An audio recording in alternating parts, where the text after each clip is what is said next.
പിന്നെ ഭിന്നിപ്പുണ്ടായത് ഇവിടുന്നാണ് ഇപ്പൊ പറയാനുള്ള സമയമില്ല. അത് ഇൻഷാ അല്ലാഹ് നമുക്ക് പിന്നീട് പറയാം. നേരത്തെ ഇവിടെ പറഞ്ഞിട്ടുണ്ട്, അഹ്ലുസുന്നത്തി വൽ ജമാഅത്തിന്റെ ഉറച്ചു നിൽക്കുന്ന ഇ.കെ. അബൂബക്കർ മുസ്ലിയാർ കുറച്ചു ദിവസം കഴിഞ്ഞ് ഒരു ശരീഅത്ത് വിവാദം വന്നപ്പോ സമസ്ത കേരള ജമീയത്തുൽ ഉലമ യോഗം ചേർന്ന് ആ യോഗത്തിൽ ഇ.കെ. അടക്കം നമുക്ക് രാജീവ് ഗാന്ധിയെ കാണണം, മെമ്മോറാണ്ടം കൊടുക്കണം, അത് ഉള്ളാളങ്ങളും ഇ.കെ. മുസ്ലിയാരും എ.പി. മുസ്ലിയാരും പോകണം എന്ന് തീരുമാനിച്ച് മെമ്മോറാണ്ടം എഴുതി റെക്കോർഡാക്കി എന്നിട്ട് പോകാൻ തീരുമാനിച്ചപ്പോ ആ തീരുമാനിച്ചത് മുടക്കാൻ വേണ്ടി മുജാഹിദ് ലോബിയായ സേട്ടുവും മറ്റു പലരും രംഗത്ത് വന്നു. ആ രംഗത്ത് വന്നതിൽ PM അബൂക്കറുണ്ട്, CKP ചെറിയമുക്കയുണ്ട്, മരിച്ചവരും ജീവിച്ചിരിക്കുന്നവരുണ്ട്. CKP ചെറിയമുക്കയുടെ കെയറോഫിൽ തലശ്ശേരി ഇ.കെ. ക്രിസ്ത്യാനികൾ സൽക്കാരം തന്നെ കൊടുത്തിരുന്നു.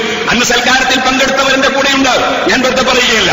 ആ യോഗത്തിലാണ്, ആ സ്വകാര്യ സംഭാഷണത്തിലാണ് APS അവസ്ഥയിൽ പുറത്താക്കണമെന്ന് ഇ.കെയോട് സ്വകാര്യം പറഞ്ഞത്. ഞങ്ങൾക്ക് ഒരുപാട് വിഷയം പറയാനുണ്ട്, ഇപ്പോഴിവിടെ എനിക്ക് സമയമില്ല, അതുകൊണ്ട് ഞാനിപ്പോൾ പറയില്ല. നമുക്ക് പെർമിറ്റിന് സന്ദർഭം കണക്കുണ്ടല്ലോ, അതുകൊണ്ട് പറയുന്നില്ല. പിന്നെയോ ഇ.കെ. അബൂബക്കർ മുസ്ലിയാർ ഒരു കാലത്ത് ചെറിയ പ്രസംഗകനായിരുന്ന എന്നെ വിളിച്ച് ഈ സുന്നത്ത് ജമാഅത്തിന്റെ കാര്യം അവിടെയൊക്കെ പറയുന്നോട്ട് സന്തോഷമുണ്ടെന്ന് ആശീർവദിച്ച ആളാണ്. എന്നാൽ അതേ ഇ.കെ. അബൂബക്കർ മുസ്ലിയാർ കുറച്ചു ദിവസം കഴിഞ്ഞപ്പോ അദ്ദേഹം പറയുന്നത് എന്റെ ചുവടുകൊണ്ട് ഞാൻ കേട്ടു, അവനിപ്പോ വഹാബികൾക്കെതിരെ ഒരു റെഡിമെയ്ഡ് പ്രസംഗം കൊണ്ട് നടക്കുകയാണ് എന്ന് മുജാഹിദിനെതിരെ പ്രസംഗിക്കുന്നതിനെതിരായി ഇ.കെയുടെ നാവിൽ നിന്ന് പറഞ്ഞ വാക്ക് എന്റെ കാതുകൊണ്ട് ഞാൻ നേരിൽ കേട്ടത് എനിക്കിന്നും ഓർമ്മയുണ്ട്. മുജാഹിദിനെതിരെ പ്രസംഗിക്കുന്ന കംപ്ലൈന്റ് പറഞ്ഞത്. അങ്ങനെ ഇ.കെക്ക് എന്തോ ഒരു മനമാറ്റമുണ്ടായി.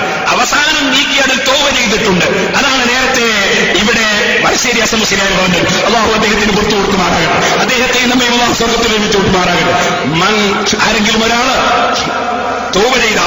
തൗബ ചെയ്താൽ തെറ്റില്ലാത്തവരെ പോലെയാണെന്ന് നമ്മെ പഠിപ്പിക്കപ്പെട്ടിട്ടുണ്ടല്ലോ. അതുകൊണ്ട് ഇ.കെ. അബൂബക്കർ മുസ്ലിയാരുടെ കുറ്റവും കുറവൊന്നും ആരും പറയരുതെന്നും താലിമികളോട് ഞാൻ പറയുകയാണ്. അദ്ദേഹം അതിൽ പിന്നീട് തൗബ ചെയ്തിട്ടുണ്ട്. അതേ സമയത്ത് അന്ന് അങ്ങനെ ഒരു മനമാറ്റമുണ്ടായി. ആ മനമാറ്റമുള്ള കാലത്ത് ഇ.കെ. പ്രസംഗിച്ചു, തറാവീഹ് 20 ഓട്ടത് വന്ന പ്രശ്നം കൈ എവിടെ കിട്ടിയാൽ എന്താണ്? പ്രസംഗിച്ചത് നേരിൽ കേട്ടവരാണ് ഞങ്ങൾ, നിഷേധിക്കാൻ കഴിയോ? അപ്പൊ നമ്മുടെ ആലിമ്യങ്ങൾ ഇതിനെ സംബന്ധിച്ച് അന്താളിച്ചു. അതോടുകൂടി പിന്നെ നടന്ന നാടകങ്ങളൊക്കെ പലരാണ്. സമസ്ത കേരള ജമിയത്തുൽ വലിയൊരു മുദ്ദേശമാരെടുക്കുന്നതിന് പകരം ദിവസേന ക്ലീൻ ഷേവിംഗ് ചെയ്യുന്ന ആളുകളെ ആ മുഷാവറിലേക്ക് നോമിനേറ്റ് ചെയ്തത്. ക്ലീൻ ഷേവ് രാവിലെ തന്നെ ഷേവിംഗ്, നിങ്ങളെന്താ ഷേവിംഗ്? ഞാൻ മുഷാവർക്ക് വേണ്ടെന്നാ പറയുന്നത്. അപ്പൊ ആ രൂപത്തിലുള്ള ആളുകളെ സമസ്ത കേരള ജമിയത്തുലേക്ക് നോമിനേറ്റ് ചെയ്തു.